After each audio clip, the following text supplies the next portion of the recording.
I'm caps lock different. It's facts, not fiction. Said I black out for real, then the track gone missing. If it's cap, I'm dipping. We ain't talking about a move, then it's flatline finished. When I spaz, I'm grinning. Put a peel off in the Sadies and I pass by spinning. It's perks with this life, but I don't have my skinach. Took a quick trip and now I'm back home winning. And I see they eyes pop like I snack on spinach. Pull up to the spot, she tryna grab my digits. I'm already 8 shots, a Henny past my limit. Here you go. Hazards with a dash full of tickets. I'ma act like I don't see them. I got bad eye vision. Y'all can't pass my scrimmage. While y'all tripping, it's Aruba. I realized I had to go. What's up, guys? Welcome back to episode 227 of Psychotic and Iconic. Paul's here along with my co-host Nick Theories and Philly Phil. Thank you to everybody that's tuned in to the live stream. If you haven't done so already, please go ahead and share it. Thank you to everybody that likes, follows, and subscribes to all of our platforms. All right, let's do it because we got started a few minutes late. And I want to talk about my correct prediction and the Eagles winning by 2 tutties. Beat the shit out of the Steelers. Jalen Hurts was doing his thing and then pulled up to the presser in epic fashion and asked if that's what we wanted to see, which is what we did want to see. Absolutely. Well, most people. I did. Do you think he silenced his doubters since you're a doubter? No, not at all. It's one game, and that's what I expect to see. When you make $240 million, I expect you to play like that. And guess what? When you throw the ball, the game wasn't even close. Ironically, right? Mm-hmm. So when you're clicking on all cylinders, you're hard to beat. So, can't be beat. Well, I'm just saying you're harder to beat. We're not winning against Carolina, and we're beating Pittsburgh by 14. And Pittsburgh's a good team, right? They're 10-3 coming into Philly, and the Eagles put a whooping on them. Why? Because they couldn't stop us. And why is that? Because when you can run and you can pass, you're unpredictable and you're harder to stop. So yeah, the Eagles he did his job. Absolutely. Absolutely, that's what I wanted to see. I think everybody wanted to see that. What's wrong with that? You make $240 million. Go throw the fucking ball. You got 2 star wide receivers. I absolutely want to see that. Yeah. I mean, I was happy to see it. I know he can do it. I wanted to see it because we haven't seen many performances like that from him this year. But as far as like me thinking that he silenced the doubters or did he change the narrative? No, Jalen Hurts will never do that. Jalen Hurts could win the next 3 Super Bowls and people will say that he sucks and it's the team around him. And that's just a narrative that's been created around them and that will never go away. And it doesn't make it any better that he has a superstar running back that's going to still command the rock. Like Saquon Barkley's getting 20-25 carries a game, period. Yeah, you should. But the thing was that both Devontae and AJ had double-digit targets, and that's how it should be. If Jalen Hurts throws the ball 25 times, Smitty and AJ should have 20 targets. Yeah, I don't want to see Covey. I don't want to see Dotson. I don't want to see these guys. I know. Alcantara. I don't want to see these guys. Alcantara, you get a target or 2. Yeah. But Goddard, you get 3-4 targets. But give it to your guys. I'm the same way. But I don't think Jalen Hurts will ever silence his doubters. Jalen Hurts' narrative is what it is. You either believe in him and think he's good, or you don't believe in him and think that he's a product of having the team around him. Yeah, see, I disagree with that, though, because I don't think that people look at him and say he's not good. I just think that they have fair critiques in his game. That's all. I don't think people don't believe in him. Like, people believe in that. Who do you believe in more? I feel like that's a narrative that's been driven by like us Philly fans because we always feel like we're against the wall, so we always got to feel defensive about anything. Who would you feel better right now as your quarterback, Dak or Jalen? Jalen. I didn't expect that. He's a winner. So you think Jalen's better than Dak? As a passer, no. I'm taking Dak. But why? Because I test for me. I know when I watch Dak Prescott throw the football, I know he could do that. And I know he could look off receivers. He could do the little things that Jalen still hasn't done it. Jalen has done it. Yeah, but he's a first read kind of guy. If you get him off his first read, he's holding on to the ball. He's either scrambling. He's peeling out. He doesn't sit in the pocket, look off receivers, and then go make that decision to throw the other way. But that's not. I don't see that. But that's not his game. I know, but that's what it takes to be an elite passer, though. That's the point. So would you rather have an elite passer or somebody that wins? I mean, elite passer can win. No, I know that, but I'm saying, like, if you're comparing apples to apples. I mean, what am I comparing, though? Because an elite passer could win it, because I believe in that. I believe in the elite passer, because I've seen it my whole childhood. Well, obviously, of course. So I'm with you on that too. I gravitate towards that style more than today's style. Well, me too. That's why I love Burr. That's me personally. And that's why I say I don't think Jalen Hurts is a bad quarterback. I don't come up here and say that. I just want to see elite passing. Like when you have wide receivers like that, I expect to see elite passing. I think you need to tamper your expectations. Well, no, because here's the thing. When you have a running game like that, things should be open up even more. Yes, agreed. So my thing is like, if you're not delivering when things are open, then what are you going to do when things are closed? Like that's where you're like, you have to adjust. You got to get better. You got to progress. So it's the little things for me with Jalen that I'm bothered by.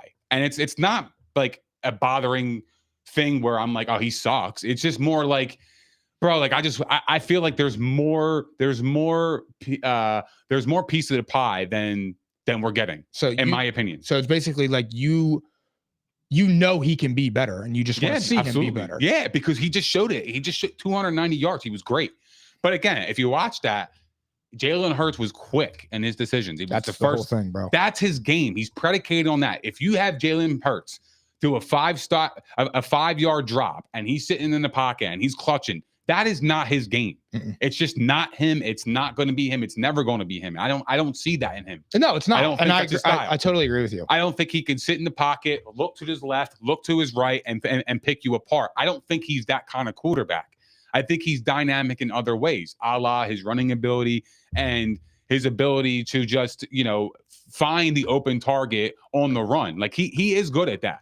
But at the same time, it's like I just feel like, if the Eagles can put him in that position where they can make him do quick reads and just get the ball out of his hands as soon as the ball snapped, I think that is the formula to success. Outside of that, I don't think he's ever going to be the elite pocket passer that Philly fans, such as myself, want him to be. And that's okay. As long as he's winning and he's elevating the team, I got no problem with it. But I do want to see elite passing at some point. I do. Me personally, when you're paying a quarterback that kind of money, I expect to see that. Yeah, no, I agree with you on that. So what do you think? Do you think the Eagles are that good, or do you think the Steelers are overrated? Because a week or two ago, I think it was 2 weeks ago, I said I think you can make a case that the Steelers are the best team in the AFC. But the Eagles, quite literally picked them apart. Yeah. Mike Tomlin was outcoached, everything. And our defense was playing with his hair on fire. The way they were hitting, our defense is physical. Our defense is serious. Yeah, look, they didn't have Pickens, so I don't know how much that changes the dynamic of the game. I don't think it changes 2 touchdowns, in my opinion. I still think the Eagles would have covered the 5.5-point spread, regardless of Pickens being there. But at the same time, it's like I watch Pittsburgh, dude. They're boring, bro. I say it every week. They're so goddamn boring. Like nothing about that team playing them would scare me in the AFC. After watching what the Eagles just did, there's nothing that Pittsburgh can do that would actually scare me. Their defense is really good. Absolutely. I'm not going to take away from that. Their defense is outstanding. Their defense is awesome. And Jalen we were able to pick them apart. Yeah. Look, Jalen fumbled. He had a little oops, but it happens. It was a stupid play. Those plays are going to happen. You know what I mean? It's crazy, man. It's so funny because, and I'm going to be talking, referring to a few TikTok reels that I dropped on Instagram because I was getting cooked. And that's fine. But there were actually people in there dead serious telling me that I was crazy because that Jalen Hurts isn't better than Russell Wilson. If you think Russell Wilson right now is better than Jalen Hurts, I don't even know what to say to that. Right now? No. I don't even know what to. He hasn't been better than Jalen Hurts in the last 4 years. Truthfully speaking, I don't even understand how people are thinking. That lets me know the level of disrespect about Jalen and the narrative around Jalen. Is that you actually have people, and quite a few, that think Russell Wilson is a better quarterback than Jalen Hurts. That tells me all I need to know about Jalen Hurts. Because if you think Russ is better than Jalen Hurts, you think Jalen Hurts is a bottom 12 quarterback. You do, because at best, Russell Wilson is 15th or 16th. I don't even think he's that. Well, that's what I'm saying. But he's 20th. You think Jalen Hurts is bottom of the league? That's insane to me. That's insane. That's crazy. But it's crazy, scary, stupid, hilarious. What do you think about Saquon? Do you think we should rest him? With the little injury scare. Game will come in and balled a little bit. No, I'd probably play him. I'm going for it. I'm letting him roll. Yeah, I'm letting him roll. I'm not playing that game, dude. Stay hot. I was just gonna say, stay in rhythm. Stay in rhythm. Don't take any time off unless he has to. Unless it was like an injury where it was like a week would get me back to like full speed. But I think the Eagles have a shot to get the 1 seed. So to me, it's like I think you got to go full force. I think you got to go for that 1 seed and see if you can make it happen, because that week off would help everybody. Oh yeah, and you know how I am. I'm not like a huge fan of the bye week, but I think the way the NFC is, the 1 seed is going to be significant because of the 2 seed is going to have a tough game. I mean, like you're going to get the Commanders, maybe you might get you could get Green Bay. Like it's wild the way the NFC is, because the NFC is really tough this year. But I know now with Detroit being, they just lost their 12-2. Minnesota is the quietest 12-2 team I've ever seen in my life. I mean, I've never seen anything like it. Look, I don't think Minnesota's going anywhere in the playoffs. I'd be shocked. That's why. Right there. Correct. That's exactly why. What you just said is exactly why. What you just said. They're 12-2. They're quiet, but I don't think they're going to go anywhere in the playoffs. That's exactly why they're quiet. Well, anybody that sees the NFC, I don't really see a path for Minnesota to. Why? They got a good defense. Yeah, but I don't think Sam Darnold. Sam Darnold's never made the playoffs. Yeah, I know, but Sam Darnold never won 12 games. Never. I know, but it's a different animal. It's a different animal, man. It's a different animal. I mean, do you think Sam Darnold's better than Kirk Cousins when Kirk Cousins was in his prime? That's hard. It's hard to. Well, the only reason I'm asking that is because if you didn't believe in the Vikings when they were going off with Kirk Cousins, you can't believe in them now. Well, that's not true, because why? Because Kirk Cousins he's had a long history of playing in big games and not being successful. But Sam Darnold's never had a history because he's been trash. Right, exactly. So how do you know he won't shine in the moment? He's never done it. I mean, do you think? You don't know. I mean, do you think? I don't know. Some people elevate their game when the lights are bright. Who knows? We're gonna find out a lot about. I guess, which is good. Yeah, which is good for him, because he has the opportunity to get paid. Yeah, he's gonna get paid somewhere. If he wins a playoff game with Minnesota, he's getting $40 million a year. He's getting paid. He's getting $40 a year. I don't even think even if he doesn't win a playoff game, I think he's still getting paid. Oh yeah, somebody's biting. Absolutely, without a doubt, because he's shown too much this year. He's playing awesome this year. I mean, good for Sam. I'm just saying it's just weird with the Vikings, because like you look at them, you look at the Eagles and Detroit at 12-2, and you're like, all right, here's some powerhouses. And then you look at the Vikings, and it's like they're 12-2, and I feel like there's not even anybody considering them. They got a bomb squad. I mean, so did the Packers. They got a bomb squad. I mean, yeah, they're a scary opponent. I'm not saying Minnesota's got a bomb squad, bro. Like, do you think they're better than the Rams? Yeah. Okay. So yeah, I do. I do think they're better than the Rams. All right. I think overall as a team they're better. All right. I was just curious on that, because I know a lot of people right now are riding the Rams, and it's the same thing as last year. And no, I think the Rams they're good though. Yeah, the Rams are good. I'm just saying, I just feel like with the Rams, everybody. It's a scary 7. Yeah. Shout out Shooty. I just feel like, to me, it's very deja vu from last year, where the Rams kind of sneak in and everybody's saying like they're the scariest team, blah, blah, blah. And they lose in the wild card. And then they lose in the wild card. And it's just like, why do we do that every year? Well, that's because you have the quarterback in play. Again, it comes back to the elite quarterback. When you have an elite quarterback in Matthew Stafford, who's done it before, you're always going to crack the door open. Do you think Matthew Stafford's elite? Absolutely. I do think he's elite. I don't know about that. I do. I think he's elite. I think he's really good. But elite is like, what's elite is like somebody I fear. I would fear. Stafford. I would not fear Matt Stafford. I mean, his career numbers would tell me different. I mean, so would Kirk Cousins. Yeah, but come on, we're not comparing Kirk Cousins and Stafford. What's the difference? It's a Super Bowl. Stafford's way better, dude. He's just a better quarterback. I mean, not for nothing, like, but overall, when I watch him, but like when you watch him, like he's even better. But I'm saying, if Stafford never went to the Rams and got that Super Bowl, people would be looking at it very differently. Because I did, because I thought Stafford stunk. Well, I mean, the dude had Calvin Johnson. Stafford would be a Phillip Rivers. That's what he would be. I guess. Yeah. Had the stats, just never won. But Phillip Rivers' defense, I mean, well, and not in his defense, he's had bomb squads and never won. Stafford's been on the Lions for 11 years, and they stunk, but he's put up insane yards. His numbers are fucking out of this world. I know. I don't care. I mean, bro, from 2017 to from 2011 to 2017, he didn't have a season under 4,000 yards. Who? Stafford. Yeah, I mean, but he also didn't have a season winning more than 5 games. Yeah, but so I mean, who gives a fuck? I know, but when you're on a bad team, like a historical bad franchise, but I don't get that. Hard. I don't get that. You're throwing the Calvin Johnson. You're like, yeah, you should have 4,000 yards. But their defense was horrible, bro. Their defense was really bad. That's the point. I mean, it's fair because I guess you could say that about Burrow right now. Yeah. Burrow's. I mean, look, do I think Matthew Stafford was all time great? No, I don't. I just think that he was able to shine on a better team. Yeah. and better coaching. It made him look better. Yeah, absolutely. I mean, he changed the whole narrative. He had his best season with the Rams. Yeah, literally. But let's stay with the Lions. Bills beat them 48-42 in Detroit. That was an awesome game. Mm-hmm. Do you think Josh JA17 officially won the MVP? Throw it up, baby. MVP, baby. You already know, cuz you already know. Yeah. Here's the thing. It's not a secret anymore, bro. We already know who's better. We already know who's the best quarterback in the entire league. Josh Allen. He's better than Patrick Mahomes. I don't care about the rings. I get it. It's 3-0, blah, blah, blah. He's better. When I watch him, he's better. He's a better passer. He's a better runner. He's just a better player. He did better. His leadership skills are fucking phenomenal. And I know Pat Mahomes is a good leader and this, that, and the third, but when I watch Josh Allen, bro, that dude is just like must-see TV. When I watch Patrick Mahomes, I don't even want to watch it anymore because you know there's a bullshit flag coming in the end that's going to save him. That's why. But when I watch Josh Allen, it's like, fuck it. His defense is going to give up 42. I know my guy is going to put up 48 without no bullshit flags, without no bullshit. No fucking, no ball bouncing his way. He does it his own way because he's that good. He can prevail. And he has. I mean, his defenses gave up 40 points over the last 2 weeks. Yeah, he didn't win last week, but this week, I mean, bro, like he had to put up 48 to win.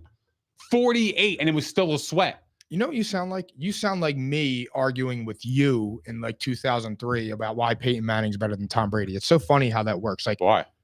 Well, in 2004, your argument was Brady got 3 rings, and I kept saying no, Peyton Manning was But that better. wasn't only my argument. That was the only argument Brady fans had, was that he had rings, because Peyton Manning is better pure quarterback than Tom Brady. That's an opinion. That's facts. Why? What's facts about it? Peyton Manning was just like you said. I don't care about the rings. Peyton Manning was just better. He just didn't win like that. I just don't believe that. I know you don't, but you're using the reverse argument now where you're saying ignore the rings. Josh Allen's better than him. Josh Allen is better than him this year. Absolutely. But I want to say this too. I think Josh Allen was better than him last year. Like, I don't think Patrick Mahomes has actually been the best quarterback in the league during the regular season for 2-3 years. I just don't. I mean, I know he went and won the Super Bowl last year, but what's he doing? No, last year, I mean, you could argue he was the best player. I mean, that was the first year without Tyreek Hill, and he won the Super Bowl. Like, I'm giving him credit for that. And that's hats off. That's awesome. I'm going off the numbers, though. I'm saying his numbers aren't supporting that. His numbers been mediocre. Yeah. But I feel like Josh's the numbers this year aren't top 3. I know. Numbers wise, he's not even doing that great, which is he's really odd. He's 9th in passing yards, and I believe he's 7th in touchdowns. Yeah. Passes. Like, he's not like, I mean, that's not bad. That's good. It's just, it's good. It's not but his standard. Is it his standard? So is it MVP? Yeah. Josh won the MVP. He won the MVP 2 weeks ago against the Rams. And I said that too, even though he lost. And, we talked about that before. And I said that certain things pissed me off with the Josh Allen narrative. And that was one of them, is that he lost the game. And you alluded to this too. You lost the game and your MVP odds went further in the right direction, which again has been some of my beef with Josh Allen. But after this, I mean, it's not even a question. And it's weird because Lamar, in a year that has a legitimate argument to be MVP, is like, he has no, I don't see a way that he wins it, but his numbers support the MVP this year, where last year they didn't really support him at all. And it's like, it's just weird how that goes. But this year, Josh Allen has the narrative because he doesn't have Diggs. He's doing it with less, which played into Lamar's MVP last year. And I told you before, like, that stuff matters about who you're doing it with. Like, when you got ass players, I mean, not for nothing, the Bills saw what Josh Allen had and were like, all right, we need to go out and get a wide receiver. Mm-hmm. They went and got out of Amari Cooper. Now, granted, he didn't have a target last week, but that's crazy. Either way, but I do think one thing. So the win, the loss against the Bills was concerning. The win against the Lions was still concerning. I say the loss against the Rams, correct? Was concerning. Okay. The win against the Lions, while it solidified his MVP, is also concerning because Josh Allen is not going to be able, from now until February, give you 5 or 6 touchdowns and score 50 points a game. And if that is what he's going to have to do to win, that's not going to happen. You don't think so? No, but that's not sustainable, dude. I agree. That's not sustainable. What he's doing has never been done in history. Let's be honest. Let's be honest here. What Josh Allen has accomplished this year has been nothing short of amazing. I mean, like, he is truly must-see TV and a one-man show, whether it's throwing, passing, leadership, no matter what you want to watch when you watch Josh Allen. Like, you turn on the TV to watch Josh Allen, especially when you're on a heater like this. And when you're putting up crazy numbers and you're doing all the acrobatic shit and you're running for 3 touchdowns, passing for 3 of them, running linebackers over, when you're doing that stuff, it's like, wow, you love that. You gravitate toward that. You're whatchamacallit? You're rooting for that. But by the same token, when you're looking at it, whether you're a Bills fan or a Josh Allen fan like you know that that's not a recipe to win. It's just like, holy shit, he's doing that. But your defense, I don't even understand how the defense has gotten that bad over the past few weeks. I feel like I felt like they were doing okay. Now it's weird because the Bills defense is better than the Ravens defense, but it's like the Bills defense has been getting cooked. Mm-hmm. They're not that good. You cannot go into the playoffs with your defense giving up 7 touchdowns. No, I don't disagree with and that. Honestly, the sad part is, but it comes with the territory of it. If Josh doesn't win the Super Bowl, he's going to get blamed for it. And it just, like I said, I'm going to blame him for it, but that's just the way the cookie crumbles. So he's in a lose-lose. So it's either he wins a Super Bowl and he gets praised, or he falls short. And I still question whether he can do it or not. To me, that's just insane. I have to. I know, but there can only be one winner at the end of the year. And like, of course, to win the Super Bowl, to me, I think it's the hardest to win in any sport. I watched Brady win it 7 times. Well, he was different. I know, but he's different. He's not Brady. Brady's different, bro. And that's why I was saying, like, yeah, Peyton Manning Peyton Manning blew everybody out of the water. Yeah. But when it came down to it with Brady, is that when he was in the playoffs, bro, like, he elevated his game to a higher level. Refs. Well, whatever you want to call it, right? But then even after the cheating scandal came out, he played his best football. So it's funny. So you said that. he got better as his career progressed. He was getting better in his 40s. He won a Super Bowl in his 40s. Like, he's a rare breed. But I just like it just sucks because do I think the Bills team as a team are a Super Bowl team? I don't. I think that what only makes them a Super Bowl team is the quarterback. Agreed. I mean, I don't even think anybody with a brain knows that. It's just, if you're good enough to get the 1 or the 2 seed and win 13 or 14 games, then you're good. Then that team is good enough to win a Super Bowl. Well, it's good enough to get you to the playoffs because the playoffs, what your record is in the regular season doesn't mean shit. It really doesn't, man. I've watched number 1 seeds lose in the divisional round. Watch the Vikings lose to the Giants. Right. It doesn't mean anything. Like, records, you could throw them out the window. It's the postseason is where the big dogs eat. And he performs really well in the playoffs. The reason why the Bills have lost a lot of the playoff games because their defense couldn't get off the field. I mean, even Cincinnati just completely shredded them. And what's crazy is to support your argument in that his number, if you look at Josh Allen's numbers, his play goes up in the playoffs. He's great, but he's a 500 record. But my point is if you read the numbers, he's doing his job.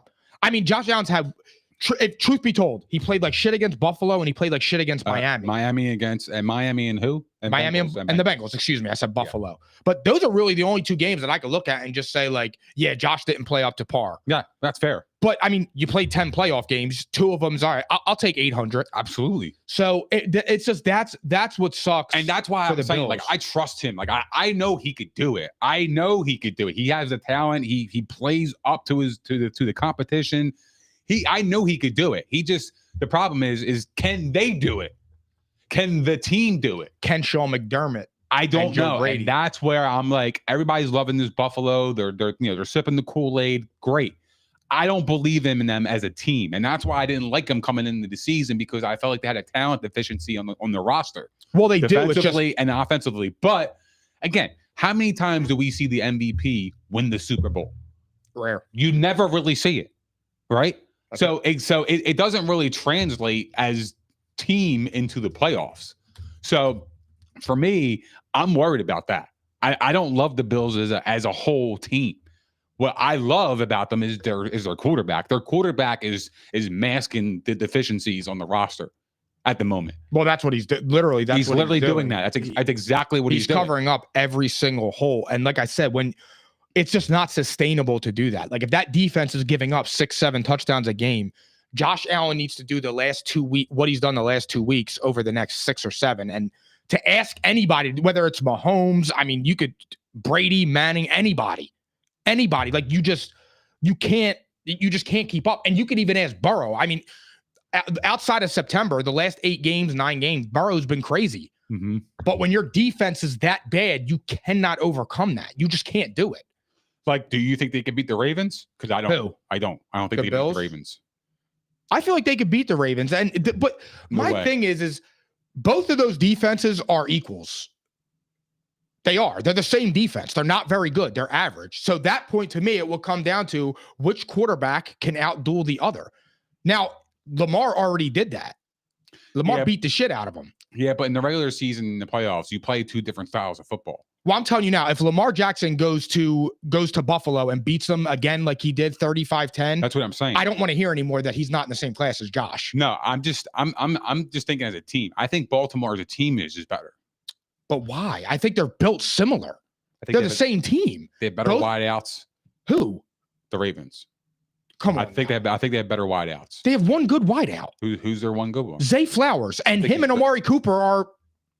I like Zay Flowers. I think he's really good. Do you think he's that much better than, if at all, better than Amari? I think Bateman is underutilized because when he gets the opportunities, Bateman's awesome. Weird. Bateman he's great when he gets the opportunities. Yeah, when he give him opportunities, he does great. But the problem is he doesn't get many opportunities, whether by design, whether it's I don't know what it is, but they need to get him involved a little bit more because I think he's a really good player for them. I really do think the Bills. I think if you look at the Bills and the Ravens, I think they're mirror images. I mean, I think John Harbaugh is a better coach than Sean McDermott. That's the thing. I don't trust their coaching. I don't trust McDermott. He hasn't won a big game. I feel like he has a tendency to get out-coached. He just exactly right. Like, I feel like last year with the Bengals, or 2 years ago, excuse me, I don't really think that it was anything other than Zach Taylor and the Bengals. Zach Taylor just out-coached them. Mm-hmm. You know what I'm saying? Like, I don't really feel like it was Burrow did anything special. At all. I mean, he was on point. I got it. But like I said, I just felt like Zach Taylor got the best of him. It's funny because like Buffalo, they have a defensive head coach, but they're an offensive team. It doesn't make any sense. Think about that. They have a defensive head coach, right? In his career, he was defensive head coach, right? And they're an offensive team. Well, I mean, McDermott ain't doing his fucking job. Joe Brady. I'm just being fucking honest. Joe Brady is the, and that's why I don't trust him. The secret sauce. That's why I don't trust him. If it wasn't for Josh Allen, Sean McDermott wouldn't even be a head coach. He wouldn't. If it wasn't for Josh Allen, Sean McDermott would not be a head coach. Did he have Josh his rookie year? Yeah, 2019, right? Josh has been in the league since 2018. 2018. Oh, yeah, he didn't start his first year. Yeah. 2019 was his first year as a full-time starter. Right. Okay, I got you. Do you have any concerns with the Lions? Because I have so much to say about this, and I could go first or second, but you can go first. Go ahead. So I posted a reel on Thursday, and for up until Sunday at about 7:30, I was called a loser, a clown. Somebody said I looked like I was 5'7". He really beat that one home. I was called a retard. I was called a faggot. I was called a pussy. I was called a clown. I was told I don't know ball. I was called everything under the sun. And then around 7 o'clock on Sunday night, that video came to fruition. And it was everything that I said is wrong with Detroit. And there's a few things. Number one, I feel like Detroit peaked too early. I feel like they played their best football over the past 10 weeks. And the issue with that is that they racked up 30,000 injuries. And that's going to cost them because their whole defense is injured. And now you lost Montgomery.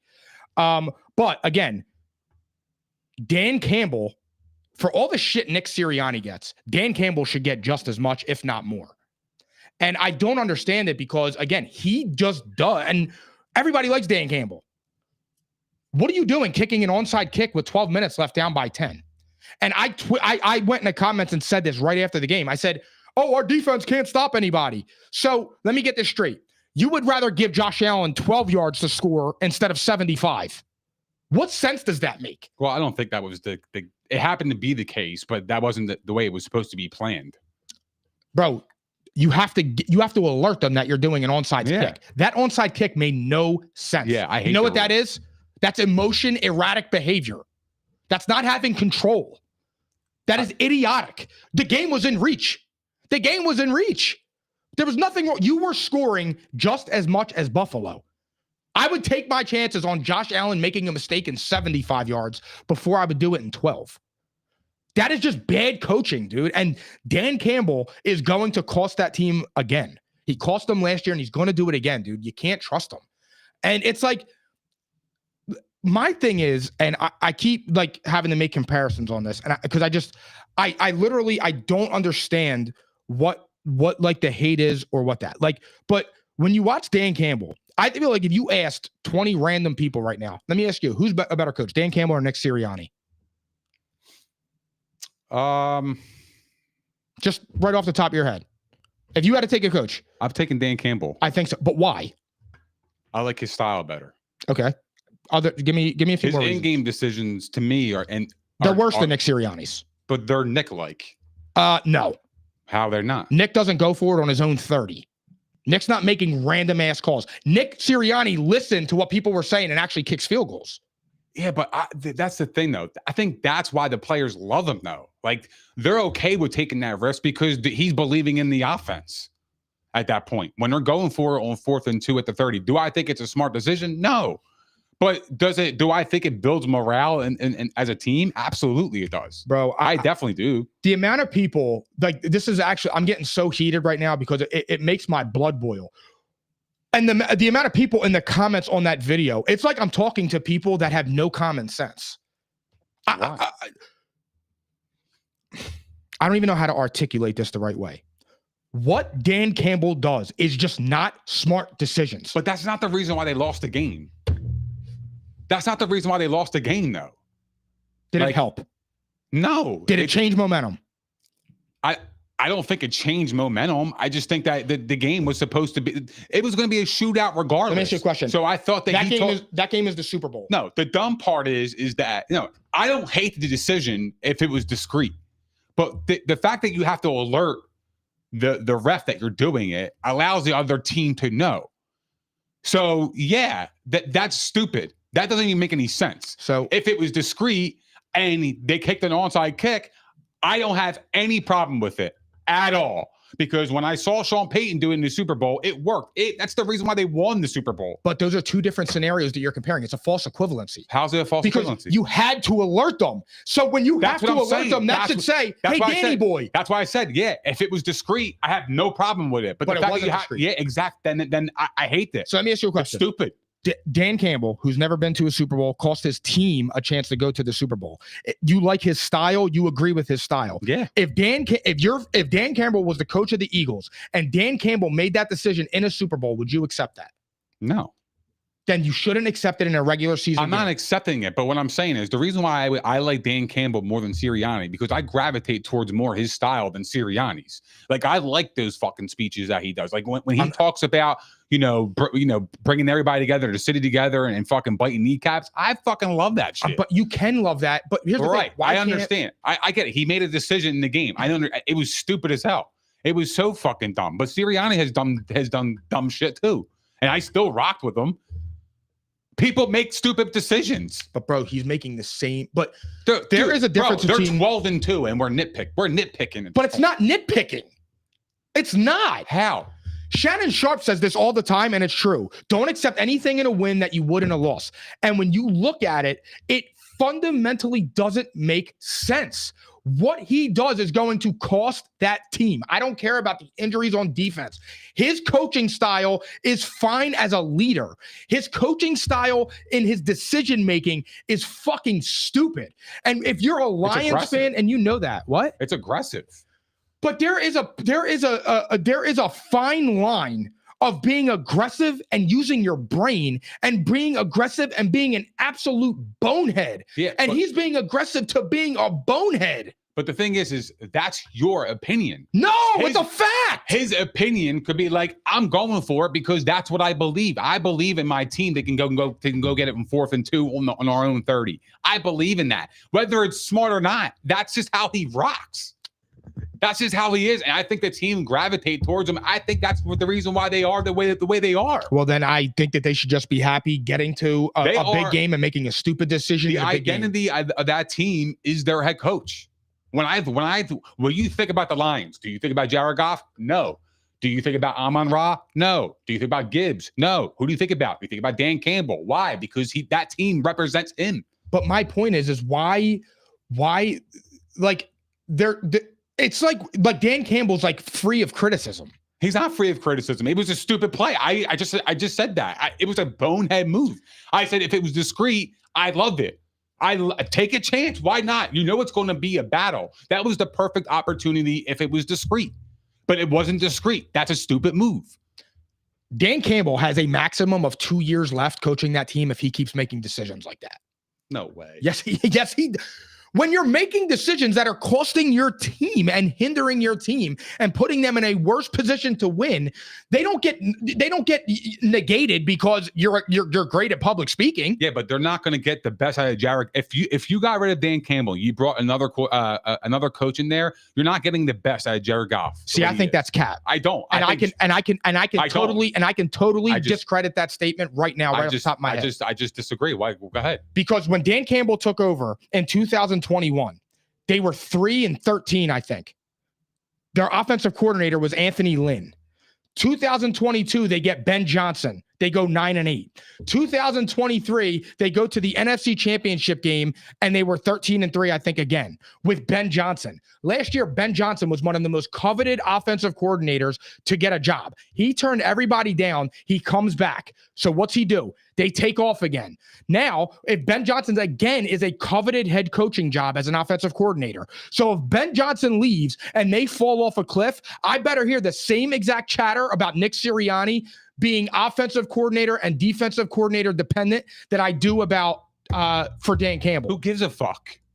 Who literally gives a fuck? Because who cares what people say about being dependent on somebody? If they're being successful, who really gives a fuck? Because my point is that I'm saying I want to hold everybody accountable, just like AJ Brown did. But I don't want to hear that team's success is all about Dan Campbell, but the Eagles' success with the coach that has the highest winning percentage among active coaches is a shitbag coach.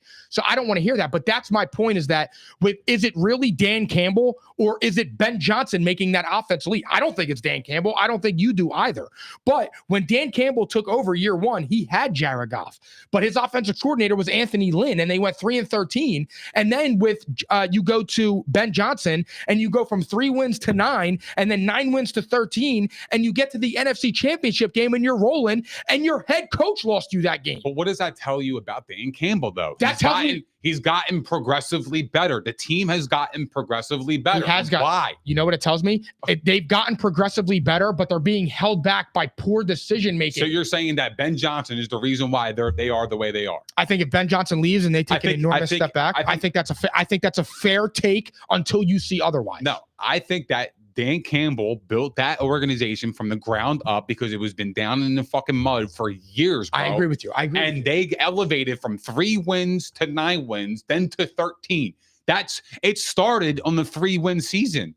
I know that. It didn't start now. It started back then, 2 years ago. Then they built up, and that's how they are the way they are, because they built that team. Hold on, because there's a little bit of history here that people forget. Dan Campbell went 3-13 and then started out in 2022 like 1-7, and he was about to get fired until they went on that crazy stretch. Absolutely, where they finished 9-8. Right. So Dan Campbell, that almost didn't happen. Now, I'm happy it didn't, because like I said, if it's not the Eagles, I would root for the Lions because I'm a fan of Dan Campbell. I'm just saying, in my opinion, I don't understand how people can defend Dan Campbell. It is perfectly okay to say you like Dan Campbell, you think he's a hell of a head coach, and support him with still giving him criticism, because he's going to do it again and again, and he's going to cost that team a big game. Brandon Staley got fired for it. I think Nick Sirianni was on the chopping block if he didn't start taking field goals and making erratic decisions on emotions. Like, that stuff matters. And like I said, you can still support someone and be critical of them at the same time. You can. It is possible. Like AJ Brown, does he support Jalen Hurts? Yeah. Did he criticize him last week, even though it's his best friend? Yeah. You can hold somebody accountable. It's perfectly fine. The problem is in society, when you hold somebody accountable now, you get looked at like you're an asshole or you're belittling somebody. And it's like, no, sometimes people need a kick in the ass. They need to tell them like, yo, you're not really performing. You got to step it up. So that's how I feel in that situation. Yeah. I mean, look, everybody makes decisions. I don't agree with the decision from the get-go, but at the same time, if it was discreet, yeah, I love the decision. I don't mind it. Maybe he didn't know it wasn't discreet. Nah, he knew. You have to alert them. You have to tell them. And if he didn't know that is even worse. Excuse my stutter. That's even worse. Because if your opponent knows you're going for an onside, then what's the point? That's what I'm saying. They're not catching it. And I think you only have I forget who said, I think it's a 7% chance to recover it. Yeah, it's very low. So if it's 7% without them knowing, what are those odds with them knowing? I think the rule is stupid. I think you should be able to do it. I think that's a joke also, to be honest. I think it's a joke. I think it's gotten really cupcake. The NFL is corny. It's gotten really ass. Do you agree with me now? It's been really, really. Do you agree really with me now? That if there wasn't sports gambling, sports would be tanking even more? Like people watch sports more now because of gambling? I mean, I've always agreed with you. Oh, I thought you didn't think it was that. Absolutely. We talked about it like the last week for like I know, hour. but I thought that but that was after the thing. I thought That's when we what were I'm chatting saying. about that, you were saying No, like you didn't think it was that. I absolutely believe that. What do you mean? We were just talking about it. I was telling you that I think that the NFL got watered down. I think all sports have gotten watered down. NBA across the board. Yeah. They have all gotten watered down because of gambling. Like I feel like I watch a game because I have something invested in it, or there's a gambling aspect to it, right? Yeah. Now I don't watch a game to just enjoy the game itself. I'm invested in I'm invested in the game, and I've also vested interest in the bet. So I have two different stocks here, right? Yeah. So like it's hard to even kind of put your emotions into one stock when you have another. So like I don't know. It's just it took away from the game for me a little bit, I think. And, I think it's kind of gotten worse, to be honest with you. I think it's only going to get worse. Oh, it is, without a doubt. Because now that, you get these contracts that are fucking unbelievable, and we know the reason why. Let's go to the Rams. Rams beat the 49ers 12-6 in a sloppy ass game. That was booty. What do you think it is? You think it's curtains for the Niners? Yeah, it's over. Like it's over. It's gotta be. It's over. It's over for them. Yeah, they gotta hang it up this year. It's not their year, bro. How much do you think Brock Purdy hurt his value? A lot, truthfully. But did you see what his agent said? Because I think if he takes his team to the championship game, I think he gets 240. Here's a stat, but I don't think he's getting that. I think he's going to get Baker money. I think he's going to get 3 years, 100 million. They said he won't sign it. Well, then I wouldn't want him because I'm not paying a quarterback. That's what I want to see. That's what I want to see. It's going to break. Because the market's going to break. Before I give Brock Purdy 50, I give it to Darnold. Oh, the market's going to break, bro. What do you mean? The market's going to crash on the quarterback. That's my prediction. I know. I hope you're right. I don't think that. But, check out this stat. McCaffrey, Debo, and Ayuk in 2023, they had 40 touchdowns. Any idea how many they have this year? With Kittle? No, McCaffrey, Debo, Ayuk. They had 40 combined touchdowns last year. Take a guess this year. I want to say 2. 2. Really? 2. Wow. 2 touchdowns. That's crazy. And they all got paid. Ayuk got paid, overrated. Debo got paid, overrated. Wild. McCaffrey just got hurt. He's fucking awesome. Well, yeah, McCaffrey, he deserved his money. Ayuk and Debo, I don't think they did. I don't think they're elite wide receivers. I don't think they're top 10, top 15 wide receivers. I mean, Debo is just a utility guy. But as a straight wide receiver, he's not even top 15. If you told the Niners, a year ago from now that you have an option to sign Ayuk, I don't think they sign him. Why would you sign him? He's not a difference maker. Jawan Jennings is better than both of them. Jawan Jennings is fucking awesome. As a pure wide receiver, I'm taking really Jawan Jennings over Ayuk and Debo every single day. I am. He's bigger. He's stronger. Maybe not stronger, but I like Ayuk though. I don't think he's that bad of a wide receiver. You hate him. I can't stand him. I guess he's your DJ Moore to me. No, honestly, you want to know who my DJ Moore is? It's funny you say that. Drake London. I don't know why. He's awesome. I know. Like, it's awesome. Funny, yo? I was watching him the other night. He's great, man. I was watching him the other night while I was checking on because we were golfing. But it's so funny, man. Like, I can't wrap my arms around him. and just say like, I know what it is. come here, bro. Because he's like I think he's sweet. He's sweet, bro. Like he doesn't go up and get it. You know what I mean? Like aggressively. Like I just feel like he doesn't have that aggressiveness to him. He don't have that dog. Yeah, that's what I'm like saying. The alpha, the type that's A. what I'm I don't saying. see I don't that. think he's that kind of receiver. Like he's the type of dude to me that eats like tofu and soy milk. He kind of reminds me of like a Michael Pittman, but I think he's better. I think London's really good. Yeah, I like the Pittman one. I think London's a good player, bro. Well, I actually don't. The funny thing is he was having a good year with Kirk Cousins, and we're trashing him. I don't even want to talk about Kirk Cousins. We will. I don't even want to talk about him. Like what has happened to Kirk Cousins over the last few games is completely mind blowing. Why? He's been awful. Yeah, but that happens. It's evident of him being benched. Yeah, but like it's just weird, man. It's weird because he started out, he was fine. Let's talk about that. Actually, all right. They benched him to go to Penix. So Kirk got benched. You said it. They should go to Penix. You did say that. I'm so mad, bro. I wish I put that out there. So what do you think about the decision now? You think it was the right time? You think it was warranted? You think it was the right decision at this very moment? I think it was warranted. I think it was the right decision because I think the Falcons, with whether Kirk was playing well or not, I don't think the Falcons were a serious threat. I think with or without Kirk Cousins, they are not better than the Buccaneers. I do not think that Kirk Cousins is better than Baker Mayfield. Obviously, Penix is not better than Baker Mayfield. Todd Bowles is better than Raheem Morris. So when I go through those things, I would get the rookie in there and get him some reps, and hopefully he's ready to go next season. The caveat to all this and the issue is the contract that Kirk got, which goes back to draft night when everybody was saying, I don't understand why they drafted Penix after you gave Kirk 4 years. And he has a no trade clause. Like, how do you let Kirk Cousins bully you into a no trade clause and then draft a quarterback? I just like that is such poor management and poor ownership that it's mind-blowing to me that you could be in such a horrible predicament. Like if I'm Kirk Cousins, I'm loving that. You can't trade me to a slop team. You could cut me. You're paying me though. You know what I mean? Mm-hmm, he gets paid no matter what.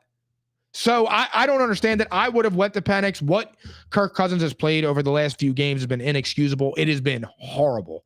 It's been bottom 5 level. It's been really bad. So I think the move was smart. I thought 2 weeks ago we talked about it a little bit, and I thought they were going to Penix shortly. So yeah, I don't really have much else to say on that. I just think Kirk was playing god awful, and he looks like he's washed up. I hate the decision. I do. I'm sorry. I really do. I think you're throwing the rookie into the fire. You're 7-7. You're still in the playoff hunt. I understand that Kirk hasn't been playing well these last 5 games or whatever it is. But you paid him fucking 4 years, $180 million, right? You're paying this guy a boatload of money, and now you're just going to bench him for a rookie quarterback? I just don't understand that. I hate the decision. It doesn't really make any sense to me. I just think the Falcons are still in the season. Like, if you want to play Penix, play him next year. You're still in the hunt. Unless you are mathematically eliminated from the playoffs, I think you should go with your starter. I think you should go with the guy that got you 4 years, $180 million. That's what you did. What I have an issue with is you paid a 37-year-old quarterback coming off an Achilles injury, $180 million, showing him commitment for 4 years on top of that. And then in the first round with the 8th pick overall, you draft a quarterback. Okay, so how the fuck does that even make any type of sense to me? Is just I can't wrap my head around it. Because the first thing that I come to is, if I'm the owner of the team, I'm firing the GM. It's the first thing that I'm doing. Before I even bench Kirk, I'm firing the GM. I'm serious. You wouldn't have a job, bro. I would be on the market for a GM right now as we speak. If you are going to bench my fucking 4-year, $180 million quarterback after 14 games, you failed. Oh, and not to mention, you failed. You passed on Bill Belichick for Raheem Morris. Well, no, you failed. You failed your team. That adds to it. You put your team in a financial hole for maybe not the next 4 years, but for next year you did. Because for them to get rid of Kirk, it's $27.5 million, right? If they cut him. But if he signs with a team, they got to pay him $37.5 million. It doesn't really matter though, actually, because their teammate, they're all locked up. What do you mean? Their offense is locked up. Like nobody on the offense needs a contract. Yeah, but it doesn't matter. You still put that's a defensive player that could help your team. I know. You still fucked up. I got you. It's called roster that's called roster building. He fucked up. When you miss on a quarterback that bad, your job should be in jeopardy. Straight up. And you want to talk about accountability? There has to be some accountability for that because that's a bad move. You set your franchise back for a year. You have. Do you think Penix is going to lead that offense better? Yeah, I do. He's 100%. If the Falcons were watching him all year during practice, and now they're telling me, yeah, fuck our $180 million quarterback, we're going to go with the rookie. That tells me in practice they've seen something where they're confident that he can do it. So you're not necessarily mad at them going to Penix. You're mad at the fact of the way it happened, bro, like paying Kirk Cousins and then going to. You know what I'm mad about for real? Is like dead serious. What makes me mad about this is that the money that's being thrown around to people, it has become like legitimately sickening. It has become sickening to me.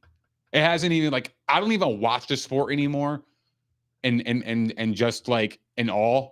I've watched the sport in disgust, dude, because I'm watching overpaid players that don't do shit. You know who deserved the four-year, $180 million quarterback contract? Tom Brady did. Did he ever get one? No. But Kirk Cousins is going to get one. Brock Purdy is going to get one. Baker Mayfield's going to get one. Why the fuck do these guys get paid, but not the guys, but not the OGs? That Kirk Cousins got that shit twice because remember, he got 2 contracts. He robbed the bank, bro. Hold on, Kirk Cousins got his first one was 3 years, $80 million fully guaranteed from the Vikings, and then he got a second one for 2 years for like 50, didn't he? Yeah. He went back to back 2 fully guaranteed contracts, right? It just it hurts the game for me. Kirk Cousins never warranted $180 million. He was never worth $180 million. If you told me it was a 4-year, $90 million contract, fair, cool, that's okay. It is what it is. I think it's still overpriced. I think it's ridiculous that somebody can make $90 million like that. But to me, he's robbing them. As a consumer and love of the sport, I'm watching these contracts fly off the handle, and I just can't wrap my head around it. Kirk Cousins is 1-4 in the playoffs. He's fucking like 3-14 in prime time, but yet you think he was good enough to elevate the Falcons to a Super Bowl. and the reason why I know that is because you went out in the offseason and you got Jesse Bates and you got other veteran pieces on the defensive side of the ball. And the reason why you did that is because you thought you had the quarterback in place. So in that case, if I'm the owner of the Falcons, I'm firing the GM before I even bench Kirk Cousins. Get the fuck out of here. Get out. You built this rock. You're the general manager. You built this team. What the fuck did you give me, bro? You gave me a rookie quarterback in week 16 of the season after we just paid a quarterback $180 million. You fucked up, bro. Do you talk about accountability? There's none there. You know what's so funny about that whole rant you just went on? It's so like painfully accurate. And you said this. Your prediction is that the quarterback market is going to implode. And I don't see it. And like I said, I hope you're right. I think that is, I think you are dead wrong. Let me be clear on that. I hope to God. Let's have a conversation about it. I hope to God you are wrong. I think I'm dead right. I don't see an owner having the balls to do it. And it's not going to be a Brock Purdy or somebody that's like an average guy. It's going to, the poster child for that should have been Dak Prescott. Dak Prescott doesn't deserve $60 million. He doesn't deserve $50 million because Dak Prescott has not proven to you that he can do it when it matters. I know Dak Prescott passes the eye test. I know he's a good thrower. I know he's a good quarterback. But Dak Prescott has never won 2 playoff games back to back. Dak Prescott has never been to an NFC championship. He's never been to a Super Bowl. I don't care that he's 12-5, 12-5, 12-5. That would have been the poster child where Jerry Jones said, I'm not paying a regular quarterback elite money. And until an owner has the balls to do that to a quarterback that has some stature like a Dak Prescott, it's never going to happen. The dam will break when one of the owners has enough balls to say no. Like you say to a toddler that is crying for ice cream before bed. No. That's common. I hope, dude, I'm serious. That's common. The Vikings already started it. The Vikings got rid of him. They were in a bidding war for him, and they said, you know what, we're outbid. You got him. Who? The Vikings did that for Kirk. Oh, I'm sorry. He took the highest bid. Of course it was Atlanta. Took the highest but that's bid. What I'm saying. So, hey, what's it going to be? What's it going to be? What's it going to be? What's going to change it is guys like Sam Darnold are going to change the landscape of. Not if he commands 50. He's not going to command 50.